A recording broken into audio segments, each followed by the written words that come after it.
So Magic Minds is very special to all three of us, and we hope that it's special to everyone that comes in contact with it over the next coming years. Hello everyone, my name is Michael Miller. I'm actually one of the co-owners of Magic Minds Incorporated.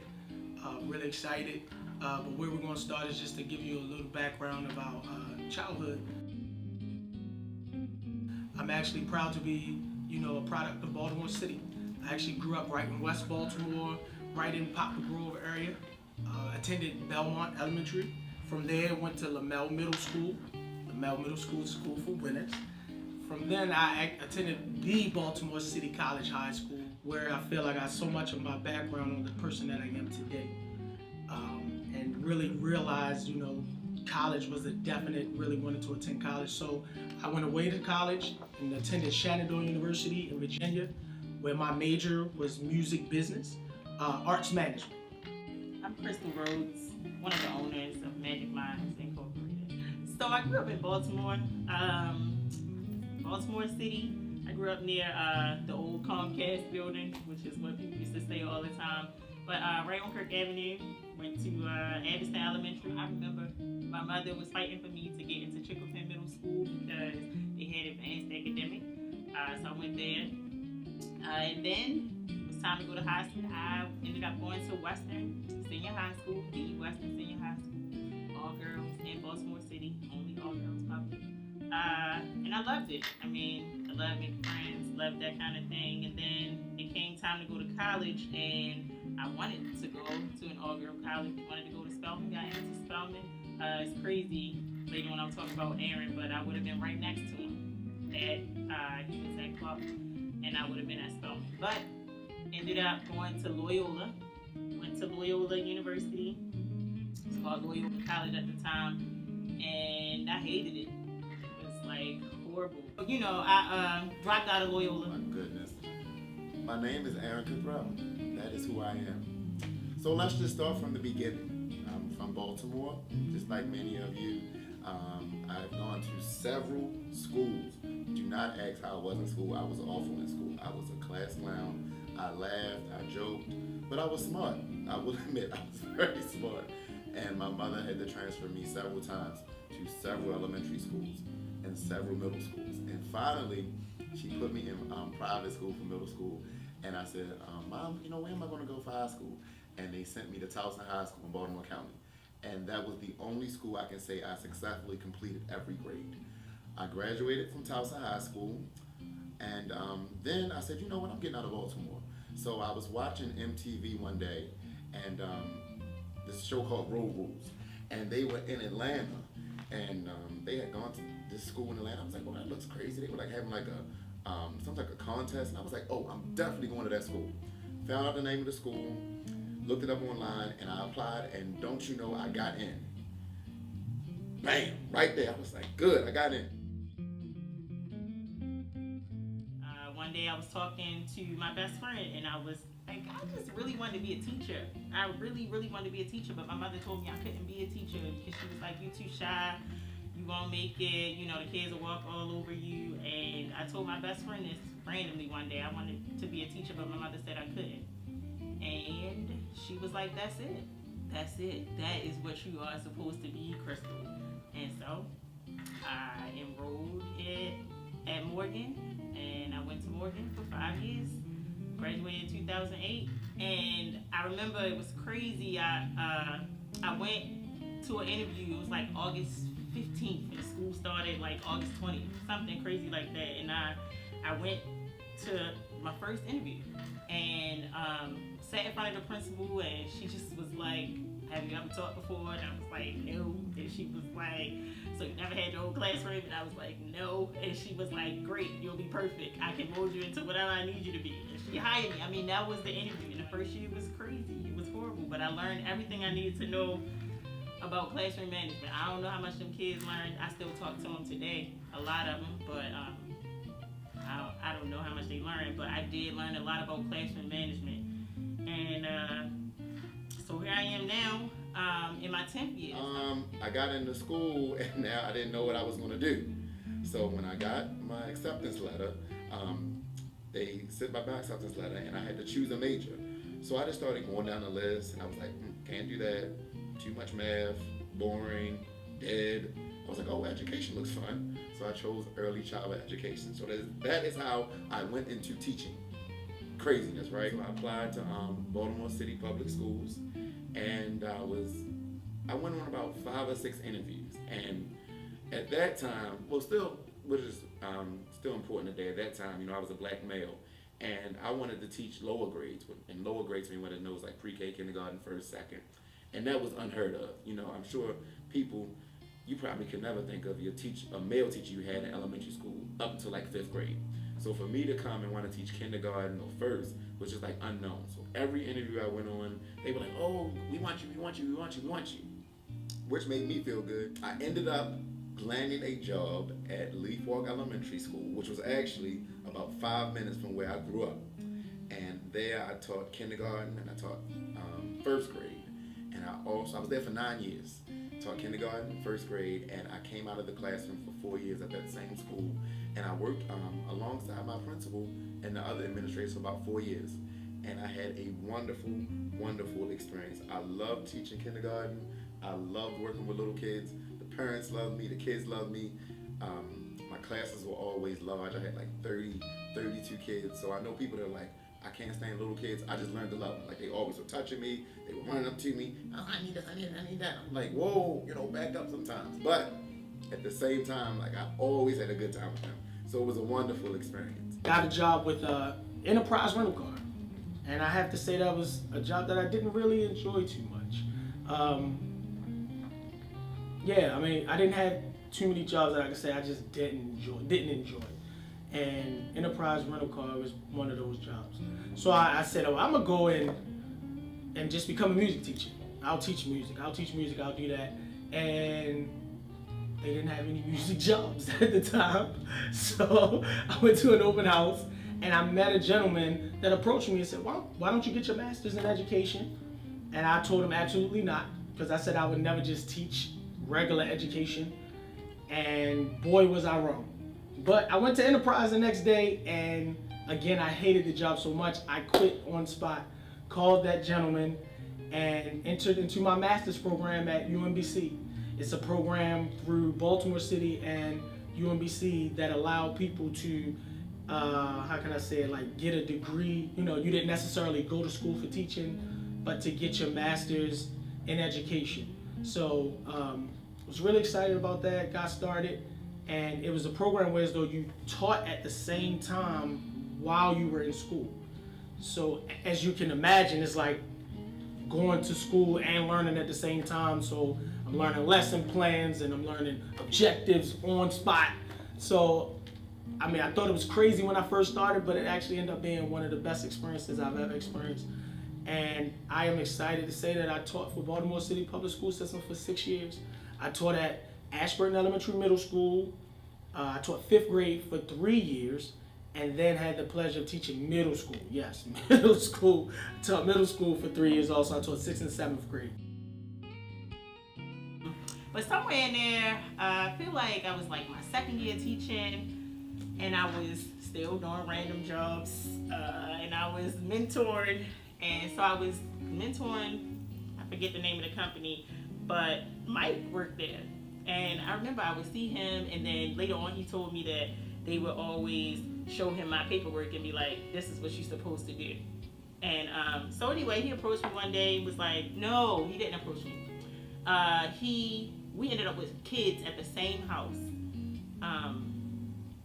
Something like that. But anyway, he had the boys and I had the girls. It was something like that. Anyway, so we ended up having to communicate some kind of way. And one day he randomly asked me on the phone, like, you keep your options open for anything else? And I'm like, yeah. I met Crystal. We randomly met at a vending machine one day doing our New Teacher Institute.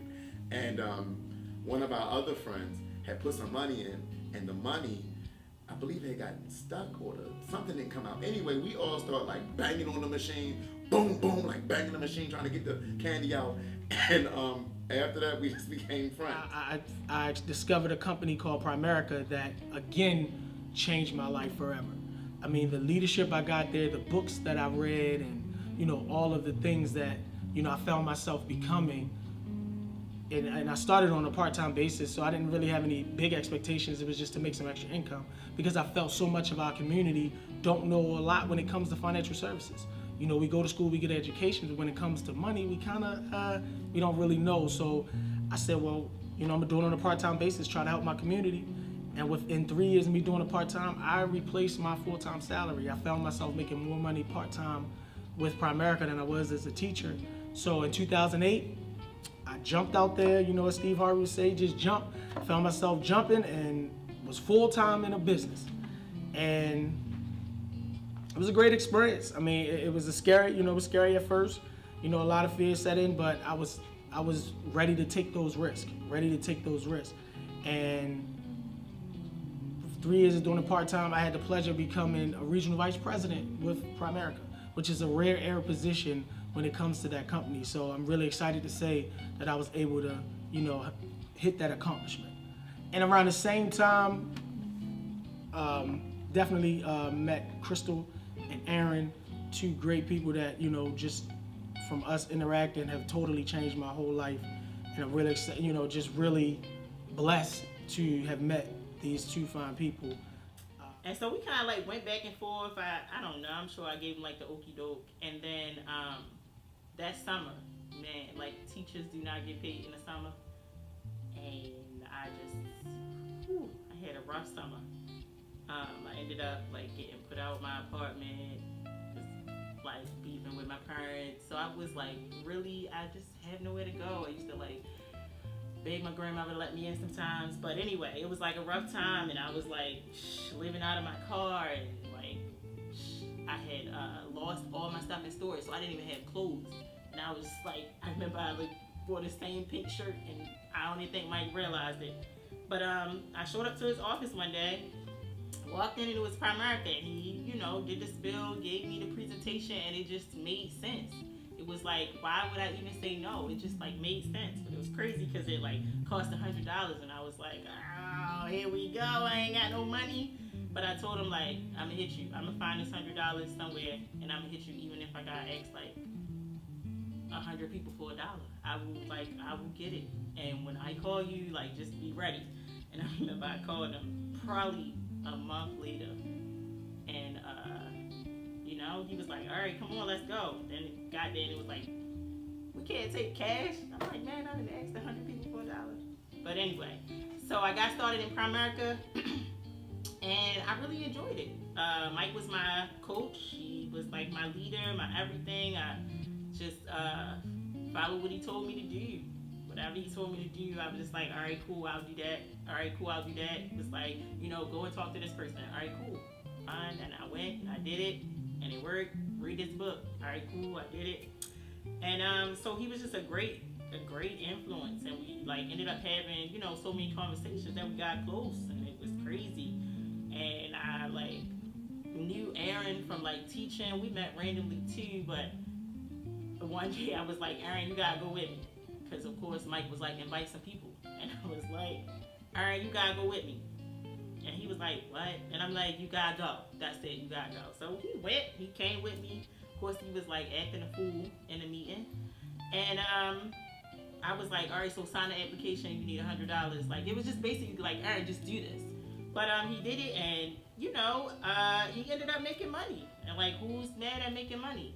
And so of course he met Mike, and you know, I was like very closely connected to Mike. He ended up being closely connected to Mike, and it was just something that we did for years. So I met Crystal.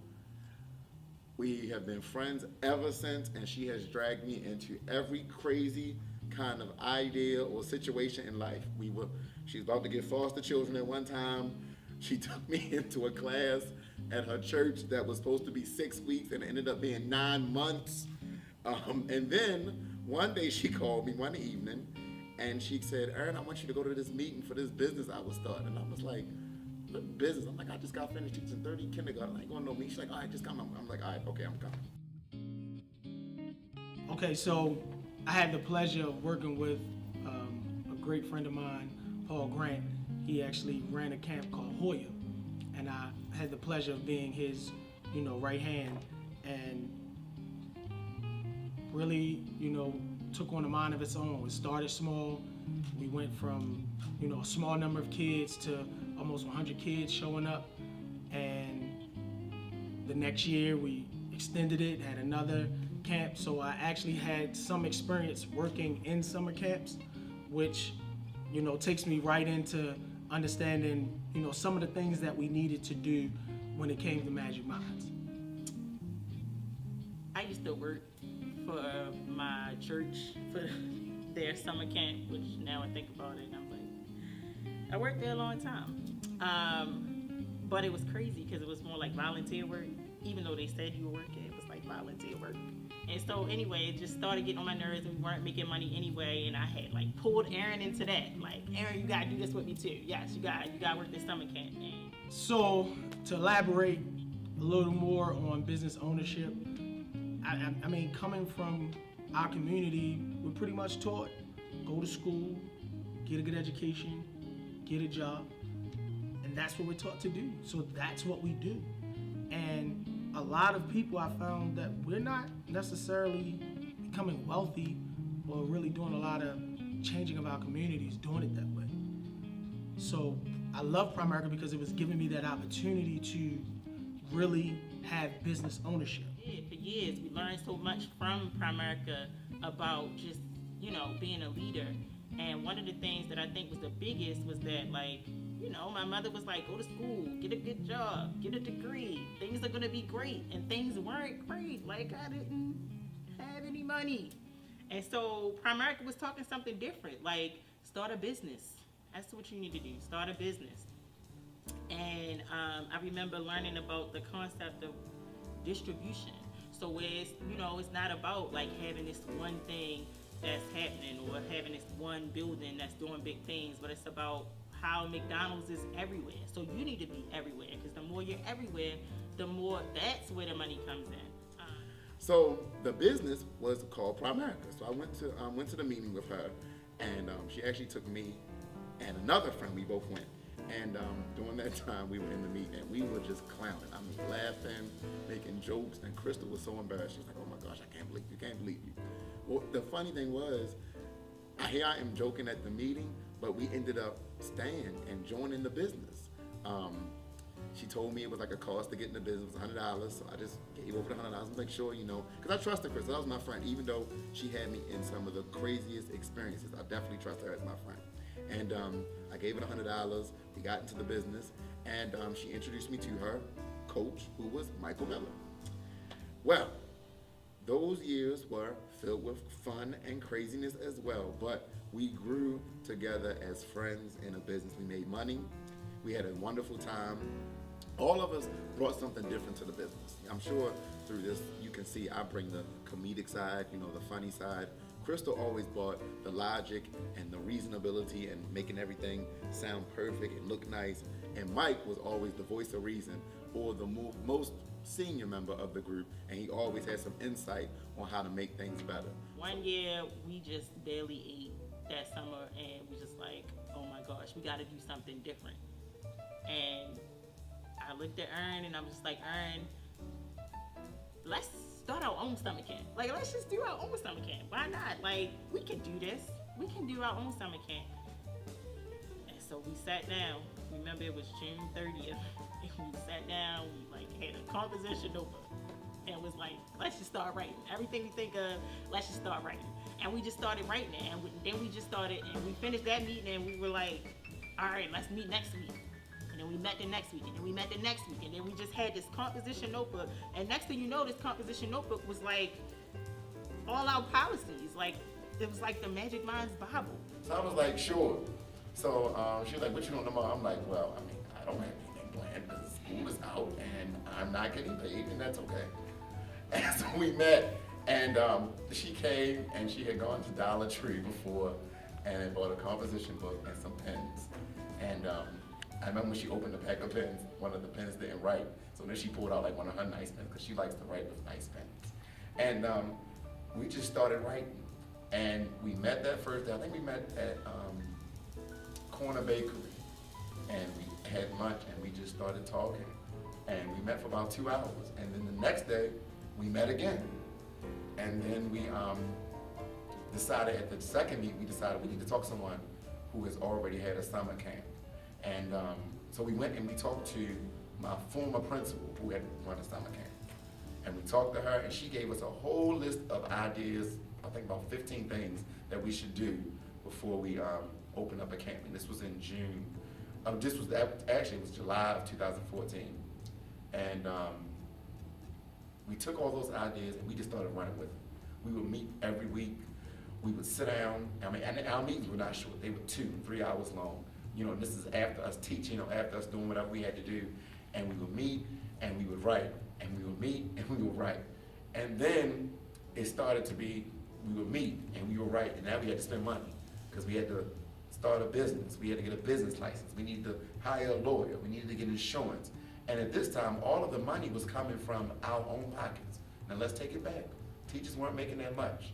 So we were just going out on a wing and a prayer like, yo, we just gonna get this thing started and it's just gonna happen. Every time we wanted to do something, we were like, every time we came up with a grand idea, we were like, let's call Mike.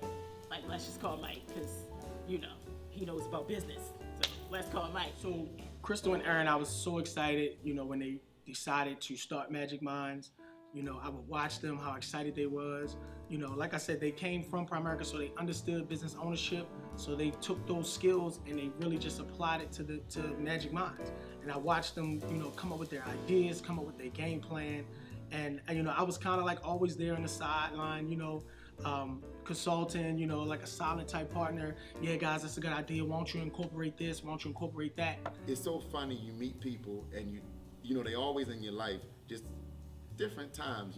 The importance of them in your life comes at a different time. And even though we weren't part of Primerica anymore, Mike was still a good friend. And we would be over his house sometimes. We would all go out to eat, go out and stuff. We would just start talking about Magic Minds. And he would be like, yo, I'm rooting for y'all. Like, I'm here.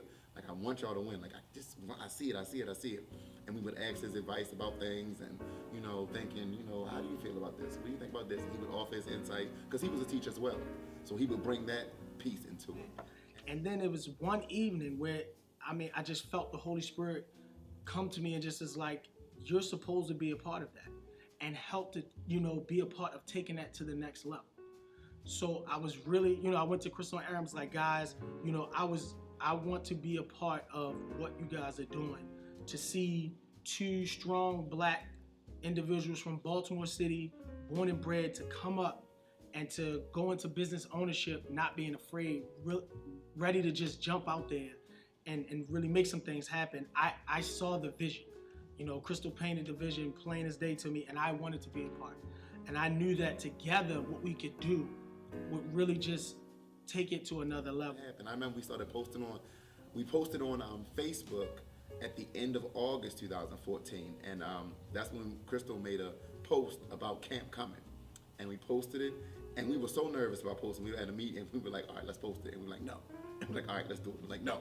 And we sat there for about an hour, going back and forth, and finally, we just posted it, and the next thing you know, it was out there. So Crystal and I are both upstanding people. Like, we are people of our word. Mike as well.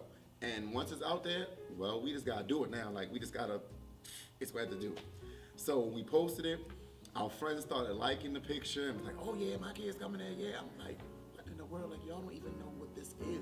We don't even know what this is. But it was just what it was. It said, the post had our logo, which we had to pay for on there. And it had the dates of the camp. It had the cost. It had that they were going on 12 trips, and it had our personal phone numbers and our email, and it was out there. And that's how Magic Mind started. We set a date for summer camp to begin, and then we set a date for registration to begin. And I remember thinking oh my gosh, people are showing up for registration. People showing up for this. Aaron, they've never seen it before. They don't even know us. They don't know us. They don't know who we are. All they know is these two people, and they got a camp. And they are bringing their kids and signing up for this. And I was just oh my goodness, people are here. And people were they would call us and say, I wanted to set an appointment. I'm like, an appointment? And so we learned that if you make the value of something that everyone wants to get it, that people are gonna want, they're really gonna want it more. So we would say, oh, well, we only have 6 and 7 available. Meanwhile, our schedule was clear. But they would pick a time like, oh, I'm gonna come at 6. And we'd be like, okay, wonderful. And I'm like, oh, thank God, somebody came. But we set appointments and we put them in our phone. And I remember the first day the lady came, I was at my job, and the appointments were actually held at where I worked. And Crystal was at work, and she was telling me, what was going on, like what to do. I'm like, all right, cool. So I remember I went around to the office, and it was a lady sitting there. I'm like, are you the 3 o'clock appointment? Yes. I'm like, oh my goodness, this lady actually came. So she came, and I walked around to my office. We sat down, and she registered her son. And the rest is history. We still had appointments and appointments and appointments. And people signed up, and they were coming out of nowhere. Like, opening day came, and I was like, Aaron, people are coming. Oh my gosh, people are coming. And I remember Mike was there, because he was like, and we would just call him all the time. And so opening day, of course, he's like our big brother in this whole thing. Like, he's been watching it like form in this notebook. And so first day we like, oh my God, Mike, you gotta get here. Like, you gotta see this. This is crazy. People are here. Like, they are here, and they leaving their kids. They're leaving their kids with us. I remember that day before it opened, Crystal and I walked the building, and we were looking at the classrooms, and we were looking at making sure everything was in its place, and we was just like, oh my goodness, like, do you remember when, a year ago, because by this time almost a year had passed since we had met, they had the first initial meeting, and we were just like, a year ago, this was just something in a book, and now look at what it is. And I think we left the night before we left, probably about 8:30, 9 o'clock, went home. Of course, neither one of us slept. We were just like, ooh, well, actually, we had stuff to do, like things to get in place. And then the next day, that thing opened. I think we got there about 6:30, and they were knocking at the door at like 6:50. Like, y'all open yet? I'm like, miss, we're open till 7. Like, oh, you gotta give us a minute. So, we opened the door, and it's been open ever since. Ever since they've been open. That first year in camp, we had 182 students or campers that were there the entire summer. And we took them on field trips. Oh my goodness. They went out the building 3 times a week. They went swimming every week. They had class. We just had fun. It was just a fun time that first year. It's still fun, but that first year was something special. It was a little shaky, but I appreciate the shaky, man. Like, I appreciate the shaky, because if we hadn't gone through the shaky, we wouldn't know what we're doing right now. So, it was crazy. Like, it was a lot of kids and a little bit of people to watch them, and we had to figure out, like, where are these kids gonna go? What are they gonna do? Parents are expecting them to get their homework done. Like, how are we gonna do this? And, then we started getting more employees again, and then it was like, oh, people want to get paid. We got to make sure that the parents are paying, and then that was crazy. And then, now we've come to a place where, oh my goodness, this thing is like working like clockwork. Like, there's summer camp and there's aftercare, and these are the 2,000 things you need to do for summer camp, but I know them like the back of my hand. And then these are the 5,000 things I need to do for aftercare, because aftercare is every day. I remember we used to talk like, man, those kids are coming back tomorrow. Like, it doesn't stop. Summer camp was one thing. Like, we could look to the end. Like, it was like, bam, this is 6 weeks. I know it's going to be over August 8th or whatever it was. But aftercare was like a whole different ball game. It was like every day. And every time something happened, even though Mike wasn't there physically at that time, we would always tell him about it. Like, Mike, this is going on. Mike, you got to come see it. You got to come see it. And we always told him, like, you got to come up there. And finally, he came up, I believe, like maybe the 3rd or 4th week, he finally came up and saw it. He was like, this is crazy. Like, I cannot believe this. And we were all just like, we could believe it, but you just couldn't believe it. Like, it's like, I can't believe it. I can't believe it. As you can see now, we're on our 2nd location. We plan on having so many more locations to really continue to fill this need of, childcare in our community. It's always going to be there, but we want to make sure we're bringing a quality service that people understand. They know when they see that logo, Magic Minds, they know and understand that, hey, that's a great company, and those are people that actually care about my children, and that are going to go the extra mile to make sure my kids are safe and well taken care of. So I'm so excited and, really just overjoyed about where we're going and what we're going to do as a company. Because it's going to be bigger than just before and after school programs. It's going to go into mentoring. It's going to go into other business ventures. So much that we can do with this one little program that started as a 6-week summer camp and now has grown to an 8-week summer camp and a 180-day after-school program. But it's definitely been a wonderful experience. And Crystal, Mike, and myself, we are definitely ready for the ride, and we just had a wonderful time. Our friendship has grown, and don't think there's always been peachy and just nice. We've had our arguments, we've had our disagreements, but out of it has always come something greater. And you know, even when the second location, you know, we all were like, yeah, we need a location. And we all kind of thought something different where it should be, but now we're sitting in the same place that we kind of had a disagreement upon at the beginning. So it's just been wonderful. It's just been wonderful, and that's how Magic Minds is. So Magic Minds is very special to all three of us, and we hope that it's, you know, special to everyone that comes in contact with you over the next couple of years. You know, like it's gonna be big. We're gonna bless a lot of people. You know, a lot of kids will definitely look back and know that, man, it's because, you know, I spent those summers in Magic Minds that I do so well now in high school. Or it's because, you know, I got that foundation like reinforced with Magic Minds, and so now, you know, my math skills are enhanced. My math skills are much better than they would have been. And parents are gonna look and say, oh my goodness, you know, he was really struggling, but he spent a couple summers with Magic Minds, and next thing you know, he's on an honor roll all the time. Like, this is what parents are gonna say. And we're just gonna reach a bunch of kids everywhere and be reaching them all the time, because then we're coming to us before CAD, after CAD, and all summer they'll be with us, and then the next school year they'll be with us again. So that's the goal. That's it. That's the goal.